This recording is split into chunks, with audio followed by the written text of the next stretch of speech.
Hey everyone, it's Adam here. I can't see the guy. Rant. Rant on a film which I thought was a lot of things. Depressing, upsetting, flat, forgettable. Alright. I remember on my old account, I did a brief rant on this movie, just explaining in a matter of minutes why I did not like the movie. How I generally thought about it, comparing it to the first Dumb and Dumber movie. You all know what I'm talking about. It's Dumb and Dumber 2. Okay. Uh, I went to see this movie in the cinema, back when it first came out. Everyone was talking about Dumb and Dumber 2. Everyone was all excited when they heard about Dumb and Dumber 2 was going to come out. Jim Carrey and Jeff Daniels re-inspiring their roles after 20 years and all that kind of shit. But the first one was a big hit, Dumb and Dumber. And when people say there's going to be a sequel of this movie, the whole point of sequels is they're meant to be better than the first movie. I mean, it's not always the case. There has been some sequels in the past that have been better than the first movie. I think Terminator 2 is better than the first movie. There's loads of films. I don't want to get into them because this is a rant about Dumb and Dumber. But the point is, when you make a comedy sequel, it's supposed to be funnier, better storytelling.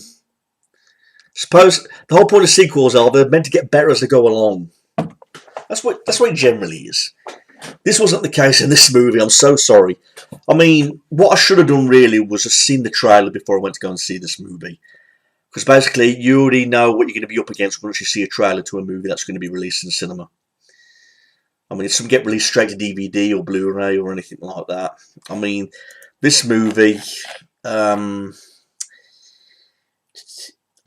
official release date of this movie was November 14th of 2014. Yeah, 2014. And that was announced on November 18th of 2013, according to this.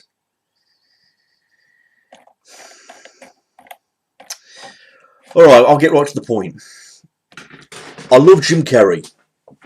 Great comedian. He's done loads of roles which I think have been hilarious. I love him in The Mask, Ace Ventura, Man of the Moon, Liar Liar. Bruce Almighty. He's done loads of roles. And The Grinch, some people have their problems with The Grinch, but I like The Grinch.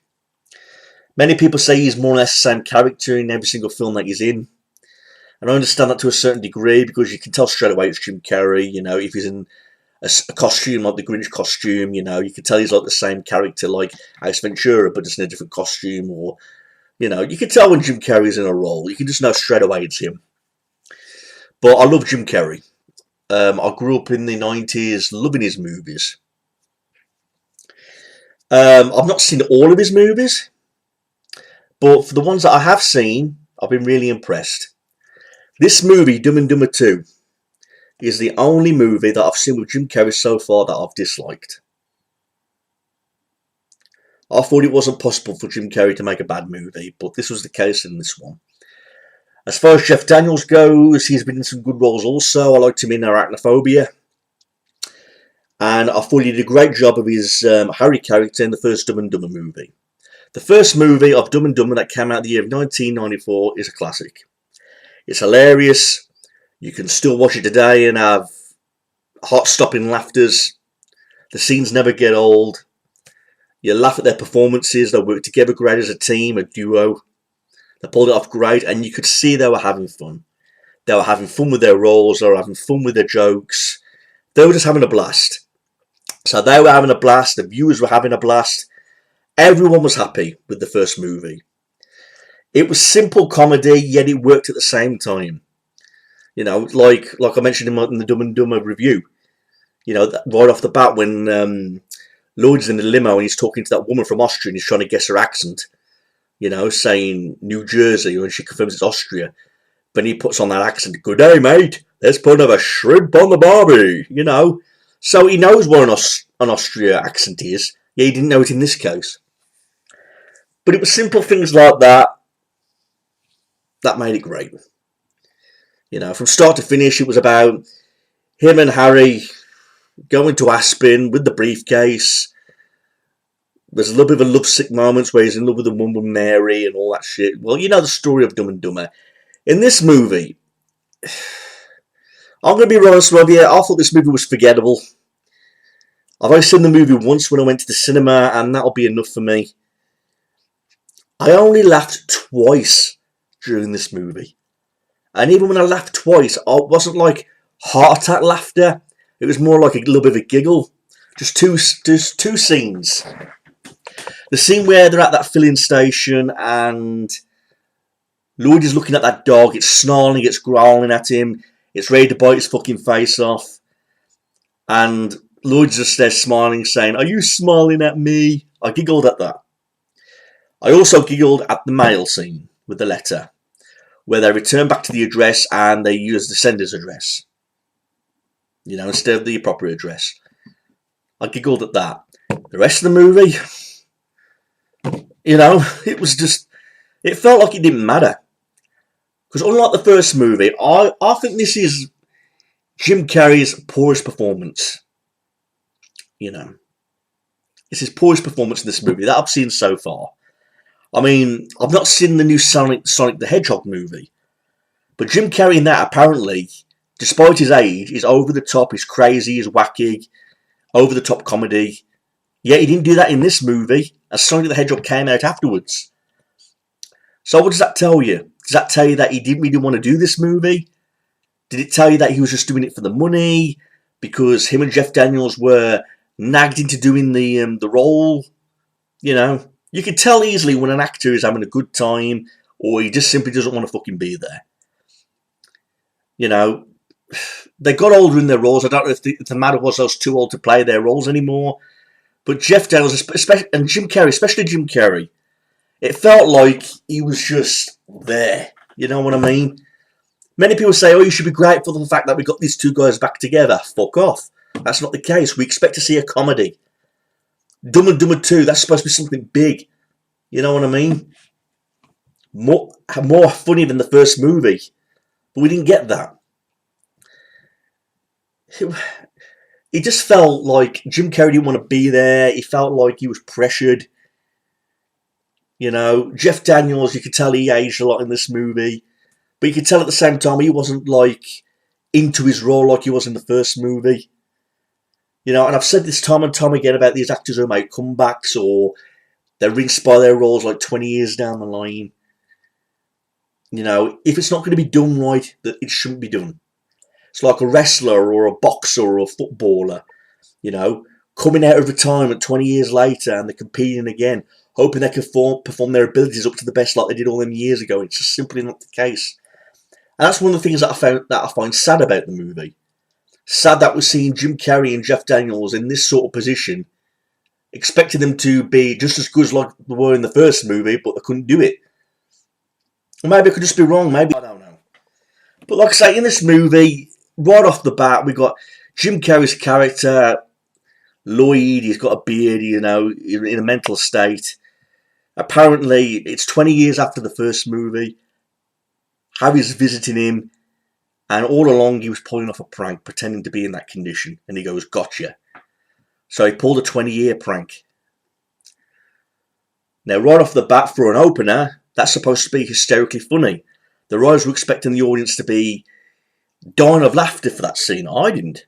I was like, okay, you know, he pulled off a joke lasting 20 years. Is this supposed to make the Lloyd character look more dumber?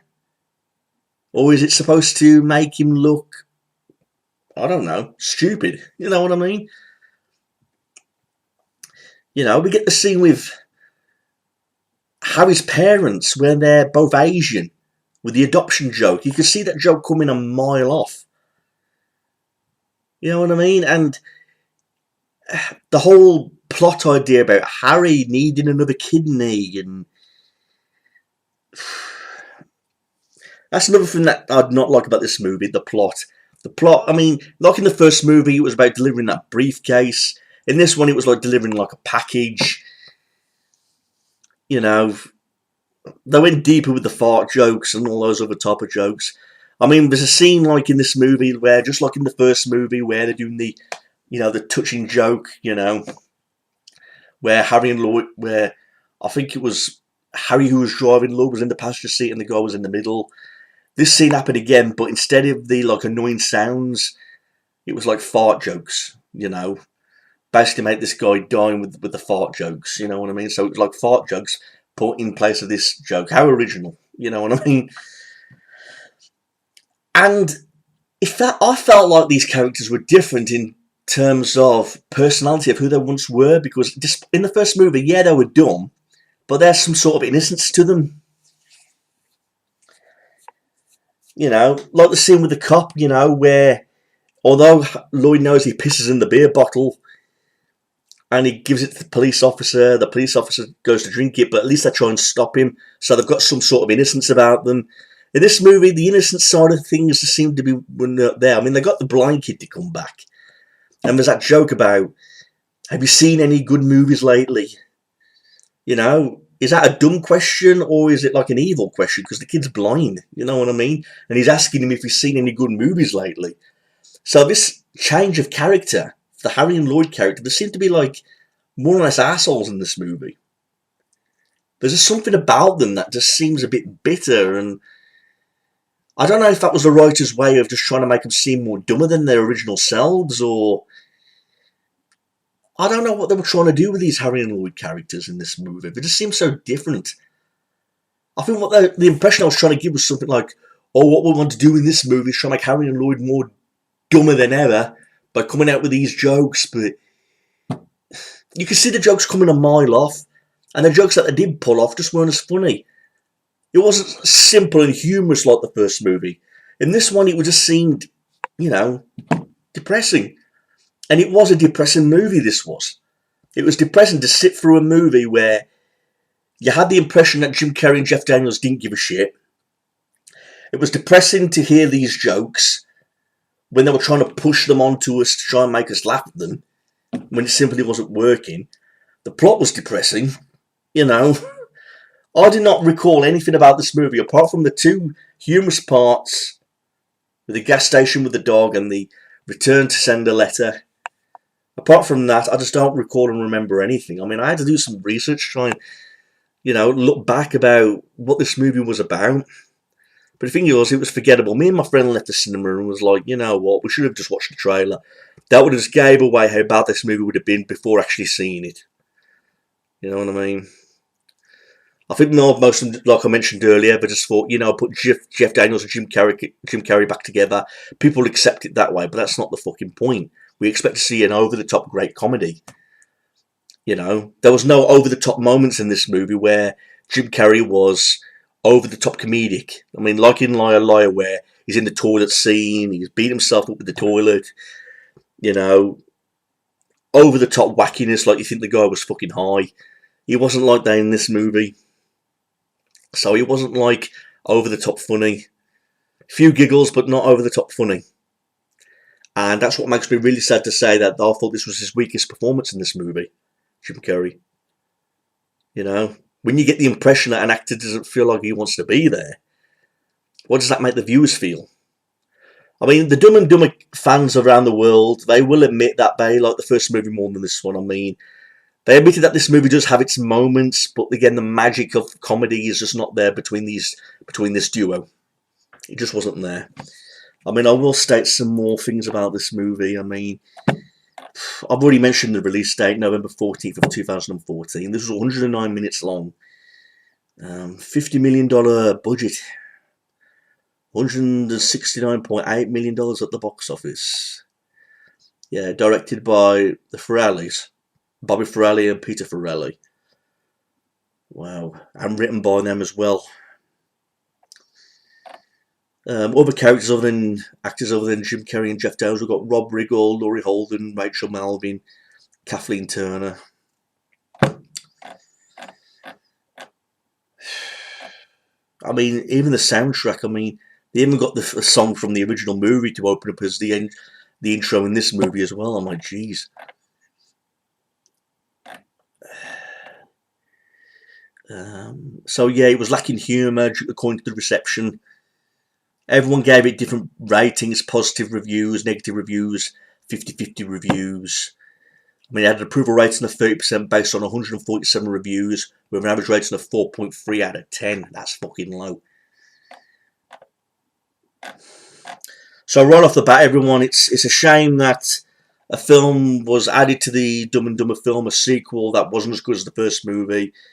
It's really sad that we had to see Jim Carrey in a role where he didn't really give a shit, you know, because Jim Carrey, as we all know, likes to put his heart and soul into his characters, making them over the top funny. He's got his own style of comedy, but in this movie, he just didn't seem to really care. Same with Jeff Daniels. I don't think his heart was in the right place in this movie either. You know, and it's just a shame that we had to see a movie with these two legends in a movie where it just didn't pull off. So, yeah, I thought it was poor plot. It was depressing to watch. The jokes weren't funny. And it's just a really damn shame that we had to sit through something like that, knowing that these actors just simply weren't there for the love of it, for the passion. So, not more I can say. Other than if you're a Dumb and Dumber fan or a Jim Carrey fan and you haven't seen this, don't expect a masterpiece of a movie, you know. So that's all I'll say, everybody. So please like, rate, and comment on this, and email if you've got any questions. If you want to see a great film with these two guys in it, you watch Arachnophobia, which Jeff Daniels was in, and you watch the obvious movies with Jim Carrey and like The Mask, Ace Ventura, and Man on the Moon, Cable Guy, and all these other great movie roles. That's the way you want to remember Jim Carrey, for iconic roles such as them. Nothing like this. All right. Peace out, everyone. Out.